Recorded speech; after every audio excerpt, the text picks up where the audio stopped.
नमो नमः विद्यार्थियों, आज हम प्रत्यय के अंतर्गत सत्री प्रत्यय को पढ़ेंगे। सत्री प्रत्यय का अर्थ होता है करते हुए, करती हुई अर्थ में। जैसे हम कोई एक काम कर रहे हैं तो दूसरे काम के आगे काम करने के लिए करते हुए कार्य को करने के अर्थ में प्रयोग होता है। क्या शेष बचता है इसमें से? शा का और री का लोप हो जाता है, अत शेष बचता है, मूल में अत का अन बन जाता है।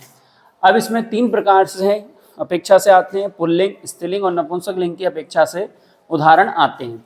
जैसे मूल धातु कौन सी आपकी? पठ, लिख, हस, दृश्य, गम, पा।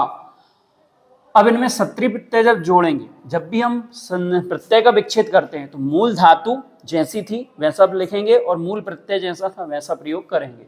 जब इसका हम रूप बनाएंगे तो पठ प्लस सत्री में क्या बन जाएगा? पठन। अन बचा, क्या शेष बचा? अन। सत्री का शेष बचा अन, और पठ में आ जुड़ा तो आ जुड़ गया, पठन बन गया। स्त्रीलिंग में बनेगा पठंती और नपुंसक लिंग में बनेगा पठत। परीक्षा में आपके पठन आए, पठंती आए या पठत आए, विच्छेद क्या होगा? तीनों का पठ प्लस सत्री होगा। ऐसा नहीं लिखना पठ प्लस ना लिख दिया, पठ प्लस अंति लिख दिया, पठ प्लस ता लिख दिया। मूल प्रत्यय क्या है? सत्री, और मूल धातु क्या है? पठ। तो विच्छेद में क्या करना है? जिसको अपन क्या बोलते हैं, पेपर में आता है प्रकृति प्रत्यय। क्या कहते हैं? प्रकृति प्रत्यय। तो पठ प्लस सत्री प्रकार से हमें ऐसा लिखना है। अब जैसे पठती पठता पठंती पढ़ते हैं, वो तो क्या लकार है, वहां छोटी ही रहती है, यहाँ कौन सी है? बड़ी ही। तो प्रश्न में देखना है कि ये प्रत्यय पूछा जा रहा है या लकार पूछा जा रहा है। तो प्रत्यय पूछा है। दूसरा लिखन, ना हलंत रहेगा, ध्यान रखना, लिखंती और लिखत, इस प्रकार से बनेगा।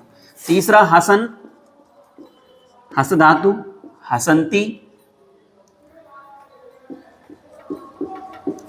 और हसत, नपुंसक लिंग। अब यहाँ दो धातु दिख रही हैं, द्रस, पश, गम, गच, पा, पिब। अब जहां दो धातुएं ऐसी प्रयोग होती हैं तो वहां मूल धातु से नहीं बनता है।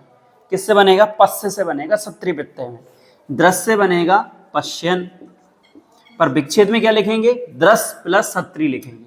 पश्य प्लस सत्री नहीं लिखना है, इस बात को ध्यान रखना है, ठीक है? पश्यन, पश्यंती और पश्यत। तो इनमें ये तीनों शेष दिख रहे हैं पीछे, अन, अंति, अत, ये दिखाई देगा तो पहचानना है कौन सा प्रत्यय इसमें? सत्री प्रत्यय है। ऐसे गम से क्या बनेगा? गच्छन। गमन नहीं बनेगा, क्या बनेगा? गच्छन, गच्छन्ति, गच्छत।